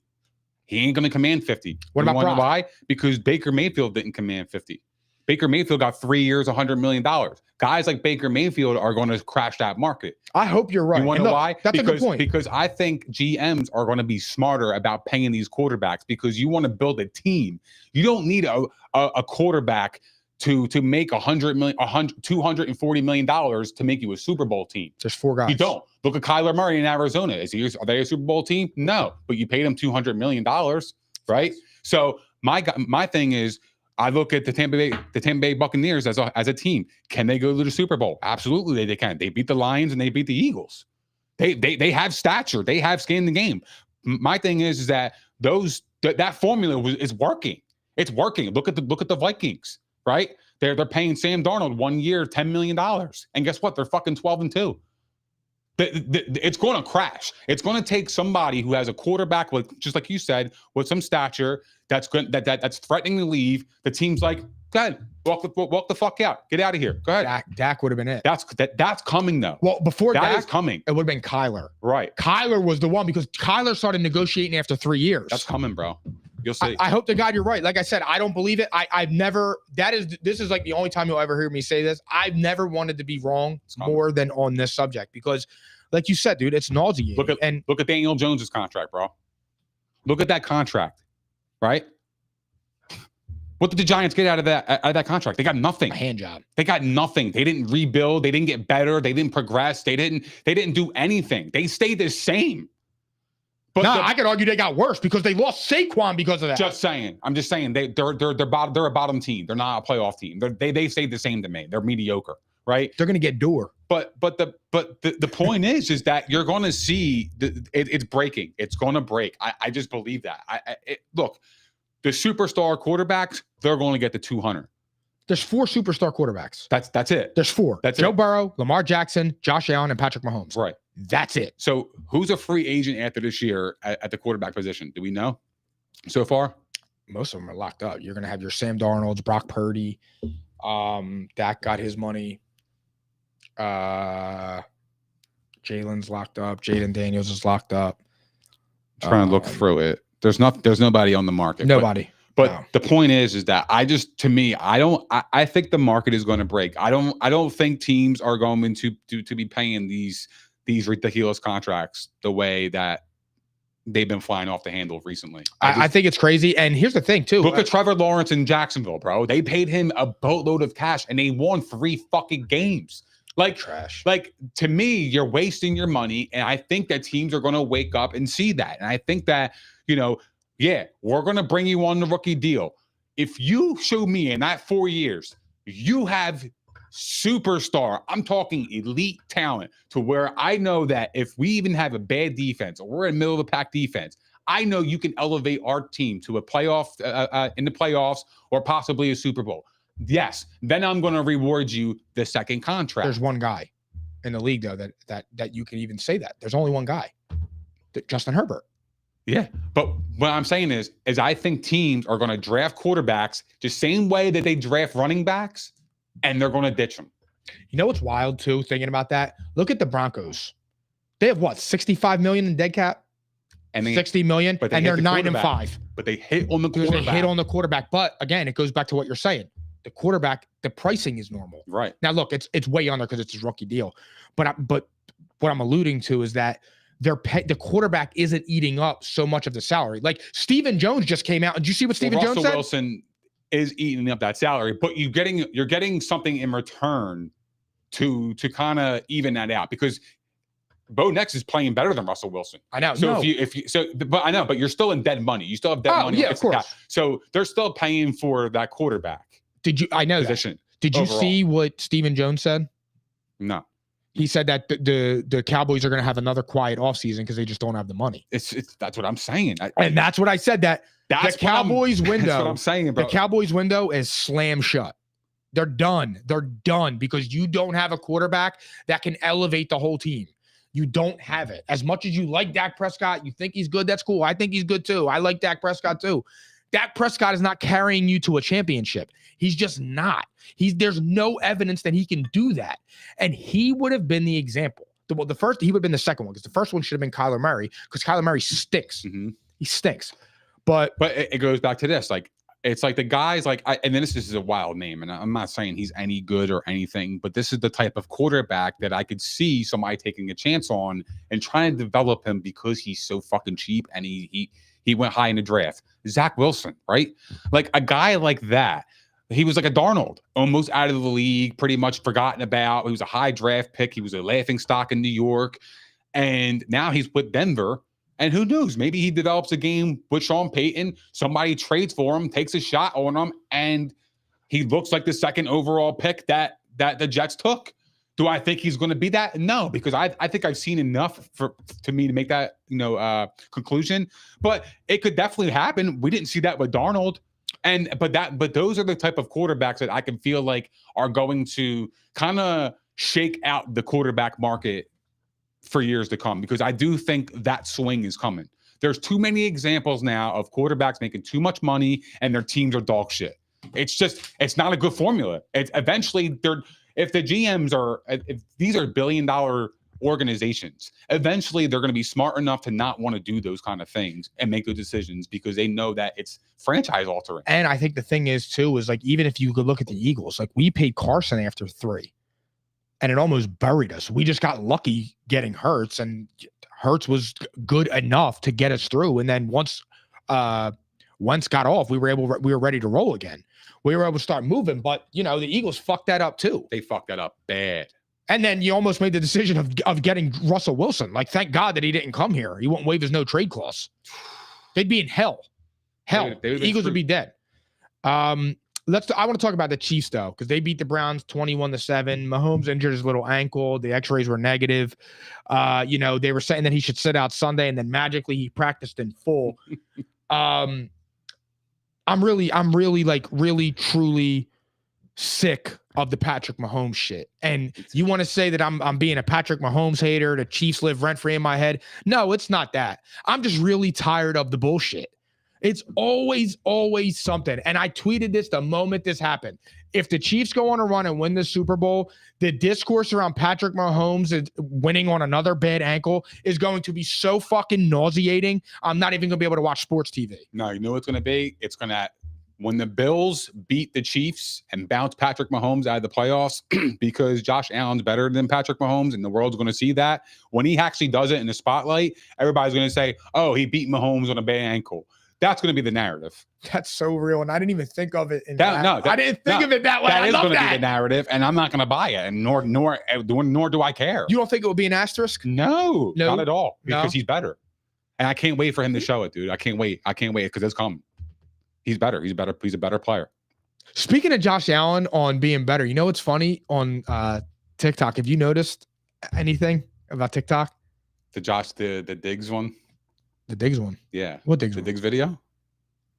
That was going crazy. The one of me snapping on Josh Allen, saying he's a B-level player. Oh, yeah. But I got like 1,500 views over the last thing, and all the comments were just aged like milk. Yeah, aged like milk. Yeah. And I just started laughing. I mean, I was commenting on a few people and shit, but I'm just like, I didn't even say anything really that crazy. Like, I didn't say he was trash in there. But the funniest thing is the context of it was still Josh versus Lamar. Yeah, I know. The context of it was, but if the Bills play the Chiefs again, I can't wait. I really hope Josh does it, because I don't even hope. I can't wait to see that game. I'm waiting for that matchup. I want it so bad. I'm not even nervous about it. You don't fear Andy Reid though? I'm being that serious. At all. Because I know I have the better fucking offense. I know I have a better quarterback right now. But you can get outcoached. Maybe. But I know that my guy can put up more points than that guy in number 15. I agree with that wholeheartedly, because the Chiefs can't score. And he's done it before, and the only reason why he didn't fucking do it was because it was 13 seconds and that changed everything. That is the only reason why people think Patrick Mahomes is better than Josh Allen, is because of those 13 seconds. That is fucking true. Because Patrick Mahomes had one ring and Josh Allen did it. If the Bills beat them, I think the Bills win the Super Bowl, because they were the best team that year. They were. And Josh Allen, he had an amazing year, and he was playing lights the fuck out in that game. Bro, he put up 30, 35 33, 30 something points and lost, bro. I got news Like, for you. I think that the outside of that, this has been to me, this is Josh Allen's best year of his career. But that year was special. It just sucks because you're right though. 13 seconds changed history. It changed history, bro, because everybody believes that Patrick Mahomes would have far two. and away the best player than Josh Allen. Like I don't believe that to be true. Dude. Does that grind your gears? No, because because time will tell. and when time tells, I'm going to be here to tell you, I told you he was better. You're going to be here for that? It's going to be a bloodbath because when they beat the fuck out of them in the playoffs, because it ain't going to be 9-point blowout anymore. It's going to be double digits. Oh, you think they're going to take it to them? They're going to take it to Balls deep. Yep. Touchdown. 2 touchdowns, bro. Guaranteed. Oh, go off then, sis. Yep. Guaranteed 2 touchdown win. All right, let's talk about the Vikings. They smashed the Bears on Monday Night Football, 30-12. Caleb Williams. Stinks. Excuse me? Stinks. He's horrible. He's horrible. He's playing so bad. I Hey, yo, can't welcome to the show. Well, I can't defend him anymore, bro. Shake my hand, bro. You woke up. No, I didn't wake up. No, come on, yo, give me. Thank you so much, man. Because I'm not gonna leave you hanging. But at the same time, it's like, I'll hang in you. Like, bro, like I'm not gonna give up. I'm not giving up on him though, dude. He's a rookie. Like, not give up. Like I'm not gonna give up on him. I don't believe in giving up in a player over a year. I just don't. I think the talent is there. I think he lacks mechanics. He lacks awareness in the pocket, which is weird because that was his whole thing coming out of college was his elite awareness. You never seen anything like it. And you know, outside the pocket, he can make any fucking throw, any arm angle, anything. It's like, all right, yeah, he can do those things, but in the NFL, the game is way too fast for him to be lollygagging and fucking doing spin moves in the pocket. It ain't gonna work in the NFL, brother. These guys are dogs in there. You know what I want to ask? When he was coming out, you were just giving an example about him coming out of college. Who did they compare him to? I said it on an episode before. I can't remember though. Do you remember who he was getting compared to? Mahomes and who? Allen. And that was when I looked at you and I said, this dude stinks. And I've already gone on rants about it time and time again. The dude lays on the ground when you got 30 seconds left in the half, lollygagging. He's laying on the bench. Going got a bad attitude. Laying like this on the sideline. You're doing that with grown-ass men that are providing for their families, buying Bentleys, buying fucking 10,000 square foot houses, and you're laying on the bench. You got your nails painted. You're crying on your mom's shoulder. And I'm not saying it's bad to cry on mommy's shoulder. I've been there. But when you're a grown-ass man and you have to lead grown-ass men, that don't work. That body language matters. And Caleb Williams is a bust. And I said it, if you looked at the stats in college, when he played top 25 teams, his stats were fucking horrible. When he played non-top 25 teams, his stats were awesome. He wasn't stepping up to the elite talent. And I never understood Orlovsky saying it, Nick Wright telling them they're going to the Super Bowl, and all this shit. Oh, they won 7 games last year. Caleb Williams is going to at least account for 3. They're definitely making the playoffs. They got the best defense, this, that, and third. When I watch Caleb Williams, there's nothing that he's doing where I'm looking at him and I'm saying he's got it. That's it. There's nothing. His body language sucks. His accuracy fucking sucks. He had Keenan Allen at the left on the left corner of the end zone and overthrew him by 30 yards. Come on, man. And this is what I'm talking about now. Now it's, oh, well, Caleb Williams isn't throwing interceptions. He's protecting the football. So you mean to tell me a combination of Josh Allen and Patrick Mahomes that can make the Super Bowl and is definitively going to make the playoffs is now being only praised because he's not throwing interceptions? Yeah. It is wild the way the goalpost got moved on that. And I can't stand it. He's not going to bounce back. He's losing confidence because that shit that he did in USC against bad competition did not translate. And sometimes when you're an elite athlete, it can fool people, and it fooled people. Oh, you think he can't bounce back from this? I definitely think he can. No. Absolutely, dude. Why not? Got me spit and shit. Why? He absolutely can. If with the right situation, with the right coordinator, absolutely he could bring him back to life. 100%. He's going to lose the locker room next year by week 8. Why would he lose the locker room though? Because I don't think you can change body language. No, you can't. But you can mature. You can mature, but hear me out on this. I know you can mature, but I think your body language and the way you wear your emotions is who you are. But he's immature, Mike. He's a 22-year-old kid, 21-year-old kid. He's so young. He'll figure it out. You're an engineer, right? Yeah. You're a project manager. I'm 15 years old, or no, I'm 22 years old. I come in there, you're 33. You got Alyssa, you got your wife, you got twins. Your food depends on them. I know it's a hypothetical, motherfucker. We'll clip this. You got, all right, you have a wife and kids. Your bread and butter and putting food on their table depends on that engineer meeting deadlines and making sure curb ramps are the correct angle, making sure the inlets are perfectly placed in the thing. Do you have patience and for him to do that? No, you need him to learn, bro. You're not sitting there saying over time, he'll mature. No. It's like, yo, you got to mature now. You're running an NFL franchise. You're on a big project. You just graduated college. College is where you're immature. When you get to the pros or when you get to your profession, it's time to grow up immediately. Well, look, I'd be lying if I said I didn't sulk the way he has in my chair before in my cubicle. Family, listen to me. So you what don't is have that? cameras in your face. Yeah, I get that. If you but were the doing, emotion's still the same. If you were it's in just work, the spotlight's different. But think about it, Nick. When you're in work, right, and you fuck something up, your boss comes up to you and tells you, like, yo, you messed up that curve. Gotta fix this. Yeah. Right? Now imagine you did something really trash and he came over and started dumping popcorn on you and was screaming how trash you are in your cube. Would you like that? No, but who's listen, let me get there. It would hurt your confidence. And I think somebody like Caleb Williams isn't built to handle that. He doesn't strike me as somebody where you could just keep throwing bullets at him. You notice he ain't painting his nails and putting them all over the thing anymore. Why? Because he knows if he was painting his nails and putting the Bears on his nails and he's playing like this, he was going to get ripped even more. That's probably. But again, bro, you can't. His agent probably said that. To be honest with you, I don't think he really gives a fuck. The other thing is too, we all talked about this, and we talked about it before when he showed up to Summer League with a pink phone case, a pink purse, and pink nails. I'm sorry, bro. Equality, this, that, and the third. You can't roll like that. Not when you got 51 men in a locker room whose meal tickets depend on you and their families depend on you. And you're laying on the ground, you're on the bench, bro. He was on the bench acting like he got shot. But you know what's crazy about this team, though, is that they're not far away. They're a quarterback away. Like, they're not far away, dude. Their losses are really close games. Outside the last 2 weeks, their losses have been really close.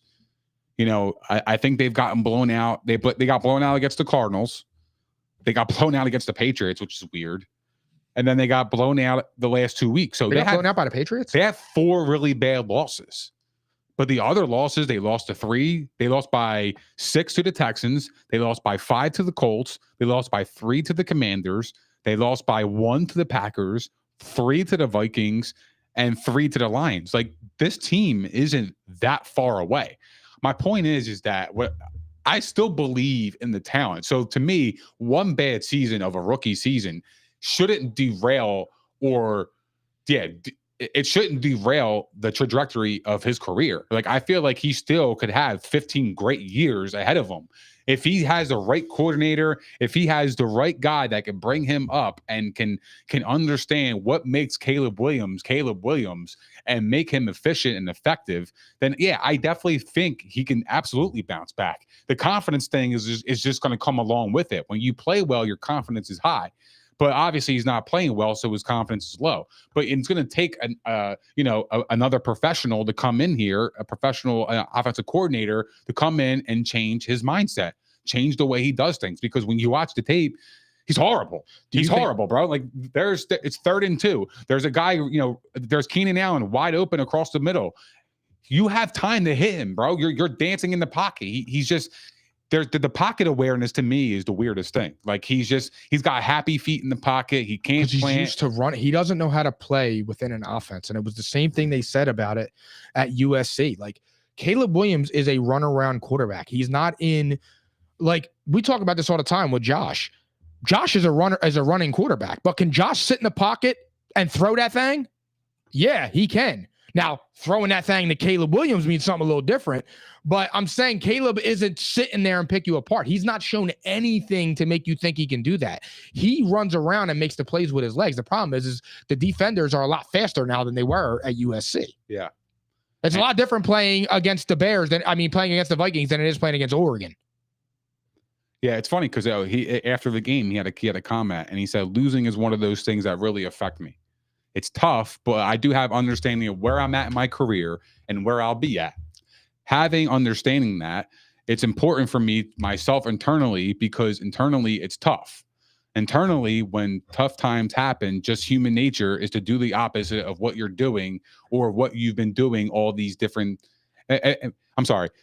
Internally, when tough times happen, just human nature is to do the opposite of what you're doing or what you've been doing and all these different things. The toughest part is fighting yourself, especially when there's tough times. So he's battling internal issues. Again, he's battling the confidence issues. He's battling these things because they're losing football games. He's not playing well. But I think if the right guy came in there and coached him up, I think he would be awesome.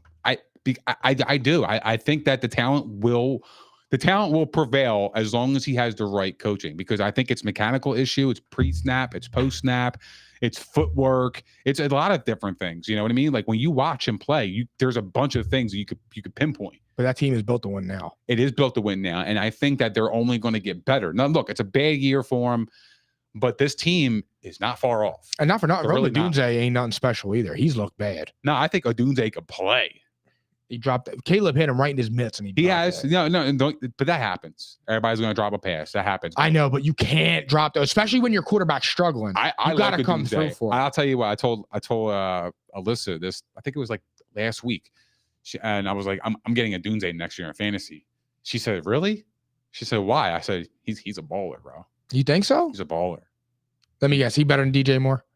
No, I don't think he's better than DJ Moore. I think he fits that system, though. I think if Caleb, what system? I think if Caleb Williams can be Caleb Williams, what they drafted him, if you had the right offense coordinator in there, right, and you put Rome Odunze in the slot, and you have Caleb Williams being Caleb Williams and showing his talent and hitting and throwing the ball, he would absolutely be great for them. You know what I just thought of, and it's so fucking funny. Odunze would be their Edelman. They didn't even have Caleb Williams playing in preseason because he was so good. I didn't even have that in my utility belt and my repertoire when I was thinking about all the nobody crazy shit. Quarterbacks. You should. I don't disagree. He was too good. With that. Yeah, he was too good to play in the preseason. You get paid to play. I mean, you should play. Not for nothing, bro. When you're coming out of college at USC and you're a combination of Josh Allen and Patrick Mahomes, you don't got to play. I mean, honestly, he should be taking the league by storm. He's a combination of that. That's when that motherfucker's told. Well, he did tell his punter that he wasn't gonna be out there often. So come on, man, what are we doing? Oh, that's confidence. No, that's not. That's arrogance. No, that's not arrogance. That's it's confidence. It's arrogance because he hasn't proved in anything. But it's confidence internally. I think he didn't say that out of arrogance. I think he said it out of confidence. You know what that reminds me of? That reminds me of 2000. I forget the year. 2016. When Johnny Manziel texted Jimmy Haslam and said, "Come up and draft me at 18 and let's wreck this league together." That's what that reminds me of. And what happened to Johnny Manziel? Now, granted, Johnny Manziel had a drug problem, but Johnny Manziel came out, and I love Johnny. I'm a Johnny fan. Johnny came out doing this shit, texting the GM, "Let's wreck this league together." This dude's texting his punter, who punted for like 2,500 yards this year. You ain't going to be punting much this year. And you come out and you perform like that. Caleb Williams is a backup dancer, bro. Maybe, but I still willing to give him the chance. Let's go to Saturday. That's when the game starts. Let's roll. Oh no, Thursday Night Football. I'm sorry, Broncos at Chargers. Chargers -3. Right now, who would you bet on to have a better career, Herbert or Bo Nix? Because for me, it's like a slam dunk to Herbert. Like I think it's too early to even make that call. But I'll fuck with Bo. But I'm saying in Bo's favor. Like nobody right now is taking Bo Nix over Justin Herbert, but I don't really see how you could say Bo Nix is on path to have a better career than Justin Herbert. Like I don't really notice that. The only thing Bo Nix has in his spot is he's about to make the playoffs this year as a rookie as many times as Justin Herbert has in 5 years. Who's having a better year this year, Bo Nix or Herbert? Truthfully. Because to me, it's Bo Nix. Here's the thing. I was going to say Bo Nix, and I was trying to find a reason for Justin Herbert, but I think you got to say Bo Nix because he's a rookie, and it sucks, man, because I love Herbert so much, bro. I just feel like, bro, he has such a high ceiling. He's waking up now. I just don't know if he's ever going to hit it. I just don't know. And I've seen the kind of player he can be, you know, growing up and watching the pocket passers that we have. And he emulates that. But there's something missing with him, dude. Like, I don't know if Herbert is ever going to reach that ceiling. I mean, look, he's having a fantastic year. Only throwing 2 interceptions this year is fucking crazy. Out of 399 attempts, he only threw 2 picks. He's having an excellent year. But Bo Nix, he took over a team that was absolutely dog shit, right? They were the laughing stock of the league the last 2 years in Denver. And he's taking this team and he's going right to the playoffs in his rookie year. And when I watch Bo Nix, I'm watching a veteran. I'm looking at this guy. This kid gets it. This kid can make all the throws. He's confident. He's fucking throwing across the middle, missiles in fucking tight coverage. He can put the ball anywhere. This kid is legit, man. Like I just, in terms of career, I would bet on Herbert because I think the ceiling is a little higher. But I think Bo Nix, to me, I think he could be an absolute winner for. You know Denver. what the thing is with Herbert, man, and it's tough because I think Herbert, when he came onto the scene, he was like, wow. And I think the problem is like he plateaued to a point of it's almost making it worse for him. Like his plateau isn't keeping him amongst the elite. His plateau is bringing him down because he's not doing anything. What, his floor? Yeah, like I believe right now Herbert's closer to his floor than he is to his ceiling. And now, look, that could be a good thing. To me, I don't think that's a good thing in year 5 or year 6. I don't either. I mean, look, dude, only throwing 16 touchdown passes. That's troubling. I think he's better than that. And I'm not getting that out of him. And I don't know why. You want to talk about paying Jalen Hurts $240 million? He better throw the ball all over the yard. The turnovers are down. Look, 2 picks is fucking awesome. That means he's being efficient with the football. But, look, the talent around him, in fairness, isn't going to, plop up his numbers. But at the same time, I'm watching Josh Allen fucking throw to nobody, and he's got 25 touchdowns. I mean, I feel like Herbert can get me more than 16 touchdowns. To me, I just think that's a joke. Like, I think he's better than that. And when he's in his 5th year? Yeah, he's on his 5th year. Like, I want to see an elevation. Like, the first 2 years, his rookie season, 31-10. Second year, he was 38-15. Third year, 25-10. Then he goes down to a cliff, 20 touchdowns. Albeit he played 13 games. It's a big drop off, though, right? From 38 touchdowns to 25 to 20, and then now you're back down to 16. And it's like, all right, well, are you getting better? Are you getting worse? What's going on here? Or did he hit his ceiling? He may have hit his ceiling in terms of statistically he may have hit his ceiling because his second year was ridiculous. Who wins tomorrow night? I got Denver. I think Denver's a better team. I got the Chargers winning tomorrow night. I don't think the Chargers drop 3 straight. I don't also believe that the Chargers should be a 3-point favorite. But I'm rolling with the Chargers tomorrow night. Saturday, Texans at Chiefs. Chiefs are -2.5. I think when that line opened, it was Texans -2 because they didn't think Mahomes was going to play. But Mahomes, whose ankle, he had to get helped off the field. He had to get carted to the locker room. He was in a lot of pain, screaming, crying. They didn't know how long he was going to be out. Magically, 2 days later, he practiced in full. But the truth is, Chiefs are going to win this game. Patrick Mahomes is going to outplay CJ Stroud. And honestly, it's not saying much because the Texans aren't really that good of a team. I think they're a product of a weak division. I think they're benefiting from a weak division. I think CJ Stroud has been mid. Truth be told, I think he's been mid. I don't think he's done anything to tell me that he is going to make the leap to superstardom. You could say it's a sophomore slump. That's fine. I say maybe we were a little too high on him. But that's how I see that going. I got the Chiefs winning that game pretty easily, to be honest. Because the other thing about that too is I could see Patrick Mahomes coming out and having like a pretty good game, throwing for 300 yards and 3 touchdowns, and everybody making a big deal about it. Or one of them little things where he scrambles for 10 yards, acts like he's hurt, and starts limping all over the yard. I disagree. I got the Texans win this game in an upset. I think the Texans are going to go in there. I think they're battle tested. I like their head coach going into that environment and taking care of business. Beating Miami after Miami was on a hot streak is an impressive win to me. Albeit they weren't very good and very impressive in the win. But to get a win, bouncing back, after a shit performance against Jacksonville, even though they won, to me, I think the Texans, they clinched their division already. So they're kind of playing for the seeding. But to me, like the Chiefs, I don't even think the Chiefs are that good. No, they can't even play for seeding. They're probably locked into the 4 seed. Maybe. Because they're not better than Pitt, the Bills, and the Chiefs. So that would be the top 4 they're 9-5. They're only 1 game behind the Steelers. But they're the division winner. They can't be lower than 4. Why? They could be 3. That's what I'm saying. They can't be lower than 4. So if they can only get better. Yeah, oh, that's you're what I'm saying move up. Excuse Move me. up. Well, no, they can't. They ain't gonna catch Pittsburgh. Why not? They're down by 1 game. They're 1 game behind Pittsburgh. Texans are 9-5. The Steelers are 10-4. Oh, I didn't think they were 9-5. 9-5. So they have every right to play this game at, and you're right. And I think, to me, the Texans they're going to want to play this game even more because they know they're the defending champs. So to me, when you smell blood in the water and you know this team they're good. They're 13-1 for a reason, but they're not 13-1 good, in my opinion. And I think the Texans are going to get them sleeping. I really do. I don't think the Chiefs are that good. And I think the narrative coming out is, oh my God, are the Chiefs in trouble with Patrick Mahomes' ankle injury? Is this the last of the Chiefs? Are they going to be in trouble? Is this going to be a thing moving into the playoffs? How's he going to perform? How's his ankle going to be in the playoffs? It's going to be a whole fucking thing. You see, the Texans are going to win this game, bro. I love that. Upset. Steelers at Ravens. Ravens -6.5. Battle of the AC North again. If Pitt wins, they clinch the division. If Baltimore wins, Pitt will still hold the tiebreaker due to the overall conference record. They won the first matchup 18-16. They failed on a 2-point conversion that would have tied it. Pittsburgh won. Yeah.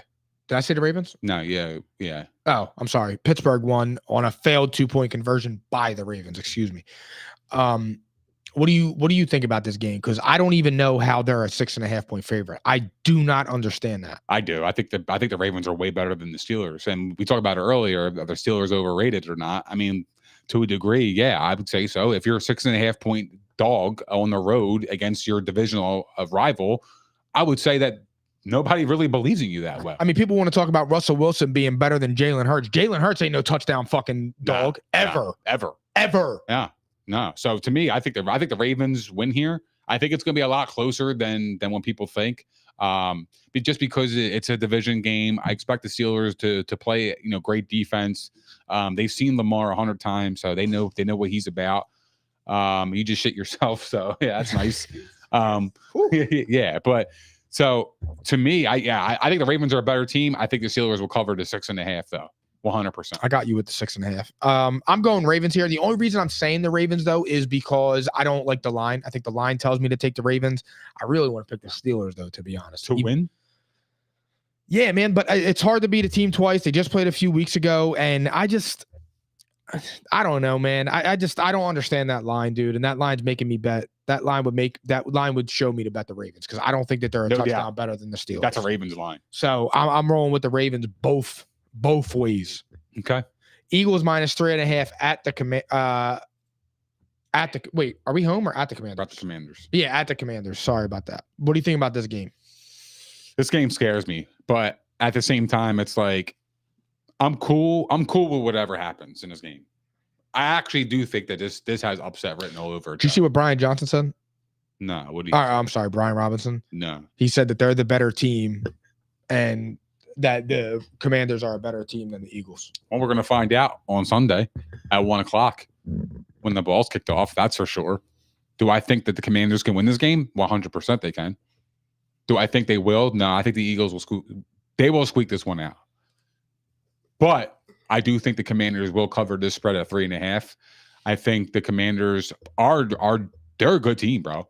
I think they could score with the Eagles. I think their defense is a little shaky. I think the Eagles totally disagree on that. What? They can't score with us. I don't know about all that. I don't think so. Really? Our defense is our defense is good, bro. It really is. Like, I mean, did we forget that Quinyon Mitchell put Terry McLaurin in jail? No, but the Washington Commanders have literally more points than the Eagles this year. They score more points. They can absolutely score with us.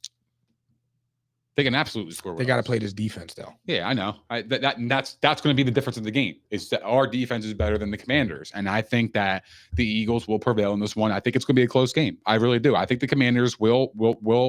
They're going to keep it close.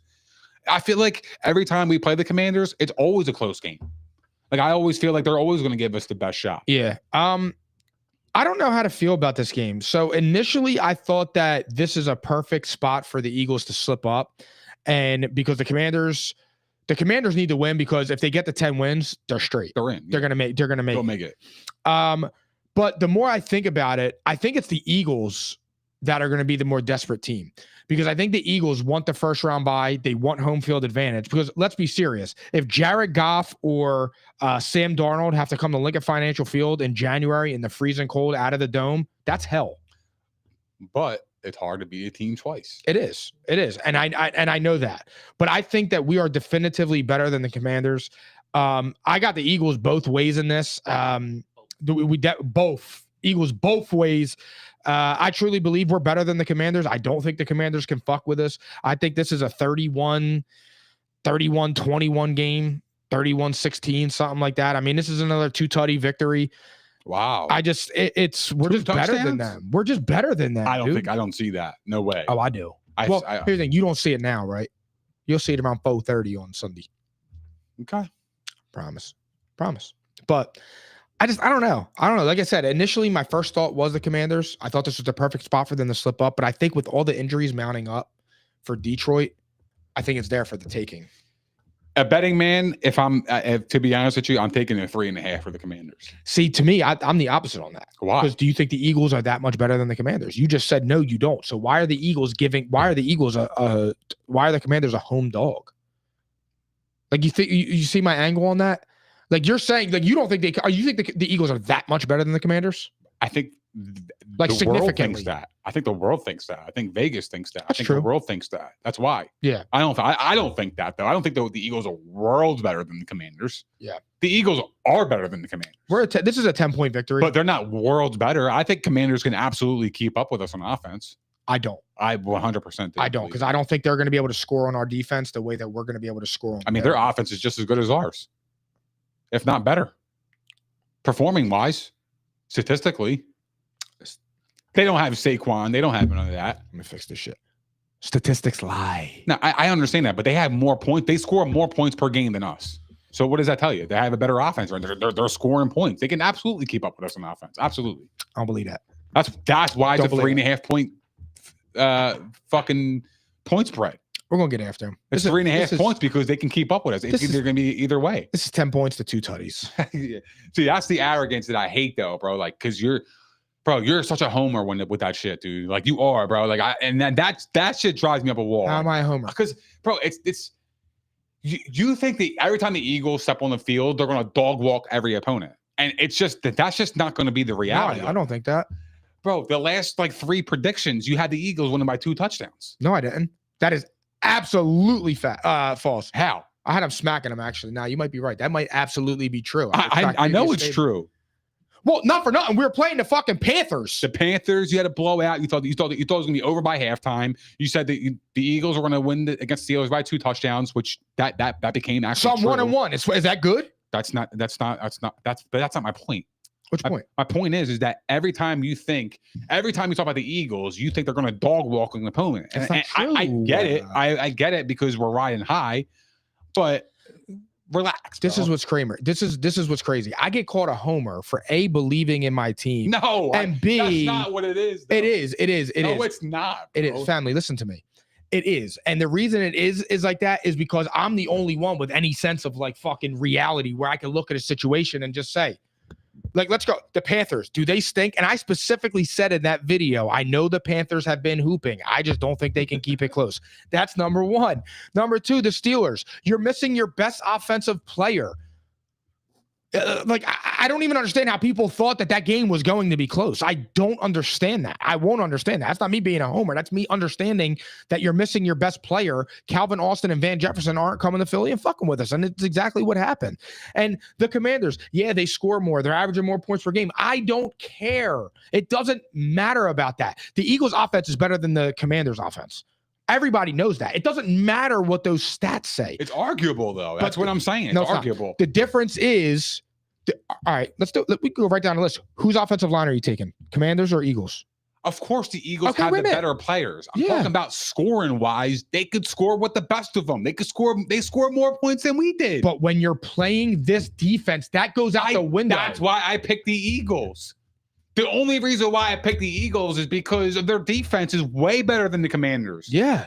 It's way better. So you think they're going to be able to score with us? I think they can absolutely score with us. I don't believe because I don't think the Eagles, because everybody thinks the Eagles offense is so damn efficient and we can go up and down the field and blah, blah, blah. But when we struggle, we struggle. This is a division game. Division opponents know us. We saw them early in the year. You think we're going to trick them? No. We're going to have to scrap and fight for fucking points, bro. It's going to be a close ball game. Like, it's going to be a tight game. We're not going to be moving the ball at will. I don't think that.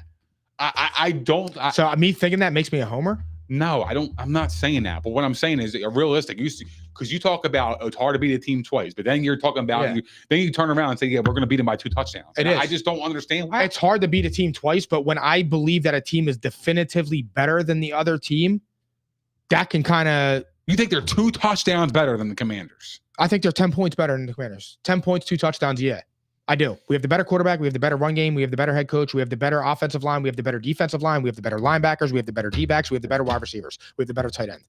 What am I missing? So then by that logic, Eagles should beat everybody in the league by that then. Because what you just said, the Eagles have a better running back. They have a better quarterback. They have a better offensive line. They have one of the best in the league. If the Eagles play the way they did against the Steelers in that fashion, there is not a team in the NFL that can beat us. I don't disagree. That's the Bills. That's the Chiefs. We would destroy them because those offenses are not going to score with us. I don't know about that. They're not. You can love Josh Allen all you want. You don't think Josh Allen can score on that defense? I swear on Josh Allen will never hang. There is not a team in the NFL right now hanging 40 on the Eagles. Not 40, but he can hang 30. It would be tough. I think he could. They don't have enough weapons. They don't have enough weapons. He put up 48 and they don't have shit. The Rams didn't even have a target. Listen, the Rams defense stinks. The Lions defense stinks. I know, but you're still performing at a high level. You're still putting up 48 points regardless of who you're playing. He's not doing The Eagles played the Panthers and they put up 22. I mean, I don't know, bro. That's what I'm saying. Yeah. I don't understand how you're saying that you think Josh Allen. I know you like Josh Allen, but I mean, goddamn, bro. Like you're comparing that what he's doing to the Lions and the Rams to the Eagles. I mean, I think that's insane. Why is that insane? Because they're not. One defense is legitimately the best defense in the league, and the other two are are not good. I know, but I think that Josh Allen is elite, and so are the Eagles' defense is elite. So two worlds are going to collide. Who's going to be the best of them? Well, somebody's going to get the better of the end on a couple of drives, and somebody else is going to get the better on the other drives. I don't believe that because if you put a spy on Josh Allen, they don't have any wide receivers that can get open. When you have Quinyon Mitchell, who's a top 5 corner already, essentially. You don't have anything to do. When you got Cooper DeJean that's doing the same thing, there's only so much you can do. They're going to lock them up. Khalil Shakir is not getting open on them. They're just not. So Josh better be ready to run around and do all that crazy shit, but he's got Bourne coming. I like Bourne, though. Bourne should actually be Defensive Player of the Year. He actually might be. But he should be. He's been awesome. Who's the favorite? Probably Micah Parsons. No.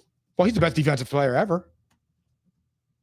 No, I don't think he's the best ever. I think he's one of them. I think he has the potential to be one of them.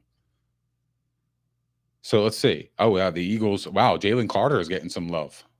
Jalen Carter's been a dog. Wow. But all right, let's run through this. Let's run through this and get out of here. Browns at Bengals. Bengals minus 7.5. Bengals are going to dog walk them, and it's going to be a blowout. Me too. They're playing DTR, Dorian Thompson-Robinson, which I think is fucked up. They shouldn't have benched Jameis. But No. It's the right move. You think? Absolutely, bro. Why? They have to see, dude. They're out of it, bro. You have to see what you got. The Falcons, this situation is different because they're still in it, bro. They're not benching Deshaun Watson. Who's not benching? The Browns. What are you seeing? What you got for? You're tied to Deshaun Watson for another 3 years. No, but you have Jameis Winston. Jameis Winston's not your future, so you don't care. I know, but neither is Dorian Thompson-Robinson. Yeah, but at least you can see what you have on the roster because when Jameis leaves in free agency, you might have a backup in place. I guess. Cardinals minus 4.5 at the Panthers. I got the Cardinals here both ways. I mean, I'm confused by this because I feel like the Cardinals underperform. Like I love their roster. Their offensive roster to me, I'm in love with. I love everything about their offensive roster, dude. They got the best tight end in the league. They have a rising wide receiver, superstar wide receiver, Marvin Harrison. He's not a superstar. He should be. He should be. For where he's drafted, he should be. He's only a rookie, so I'm going to give him some little grace. He's never going to reach it. No. This ain't Marvin Harrison. He's never going to reach his potential with Kyler Murray because Kyler Murray is not a good quarterback. Well, let me get back to it. They have the best tight end. They have a rising superstar wide receiver who can be a superstar with the right quarterback, right? They have Michael Wilson, who I think is excellent. I think he could fucking play. I think when the opportunity presents itself, I think he could ball. They got Trey Benson. They got James Conner. This team's loaded, bro. This team is good. I think they have the right pieces. I just don't think they have the right quarterback that can elevate that team from scoring 10 points to 27. They don't have that, bro. Like, that team should never score 10 points. I just, Trey McBride not having a touchdown is fucking, it's robbery, bro. That is robbery. That's how I felt with Marvin Harrison. And then Kyler comes out and tweets, "Oh yeah, don't worry, we're gonna get my boy McBride a touchdown soon. Don't worry, it's coming, I promise." You promise, bro? It's been fucking 15 weeks and the guy hasn't scored.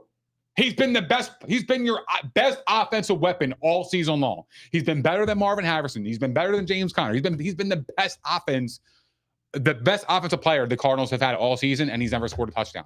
That's a problem.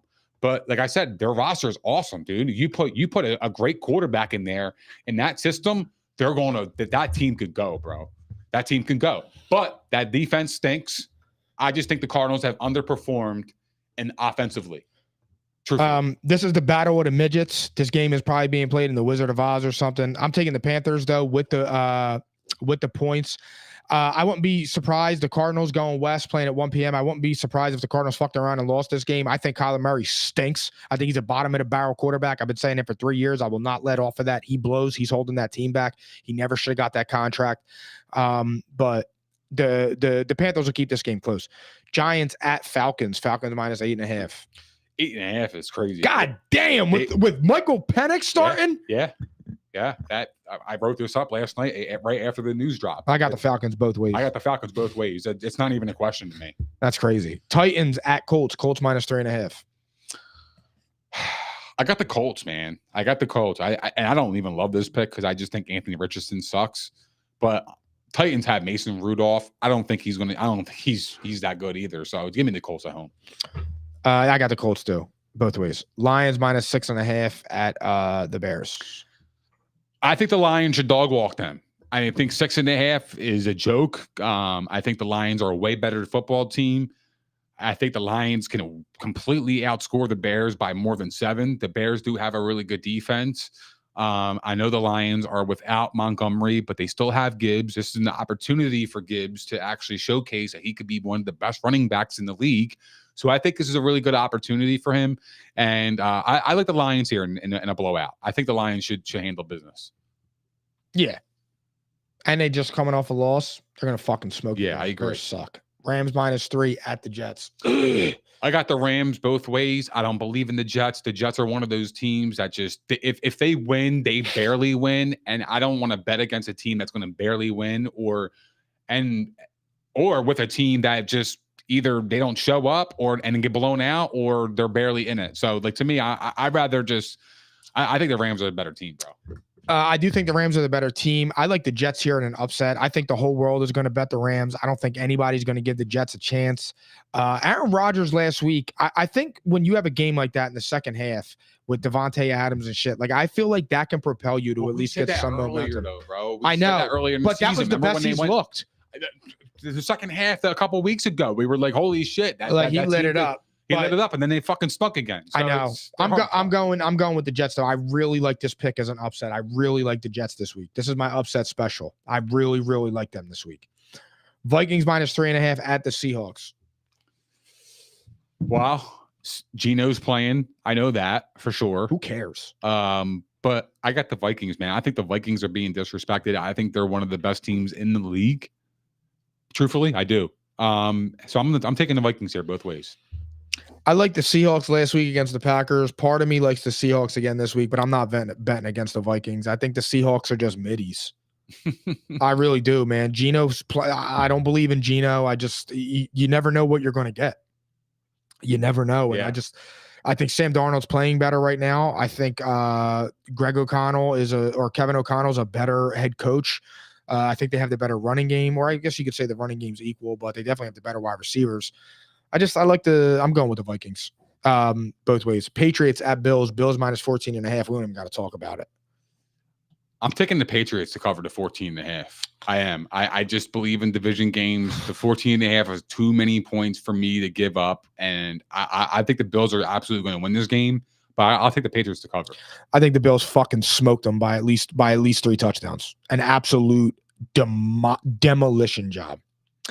49ers at the Dolphins. Dolphins -1.5. Dolphins here both ways. I think the Dolphins are the better team. I think the Niners know that their season's done. I think that building is flat. It's think over.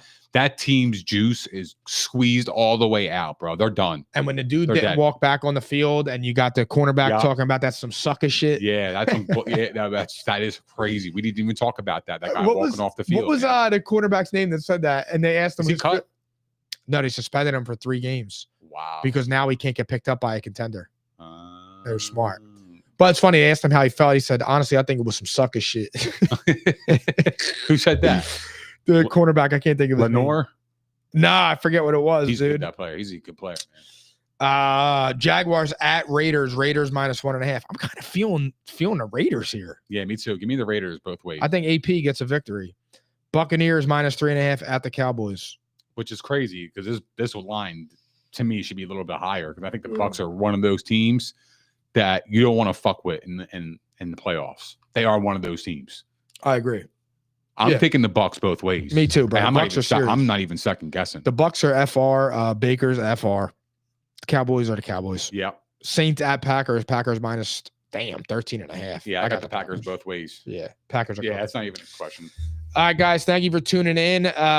Next week is Christmas. Fuck. Are we podding Thursday, the 26th? Is that cool?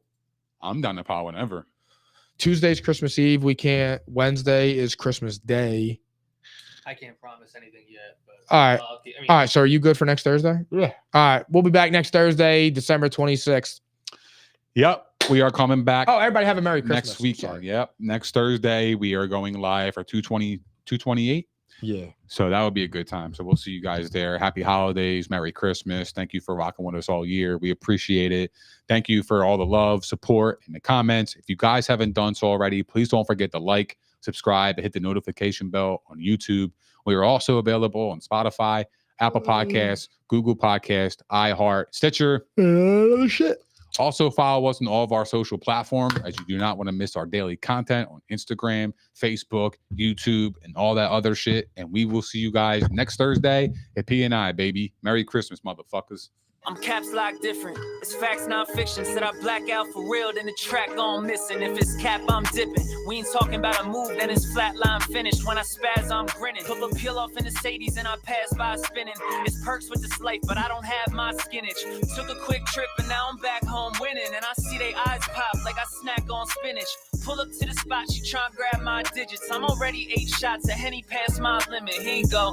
Hazards with a dash full of tickets. I'ma act like I don't see them. I got bad eye vision. Y'all can't pass my scrimmage. While y'all tripping, it's Aruba. I realized I had to go.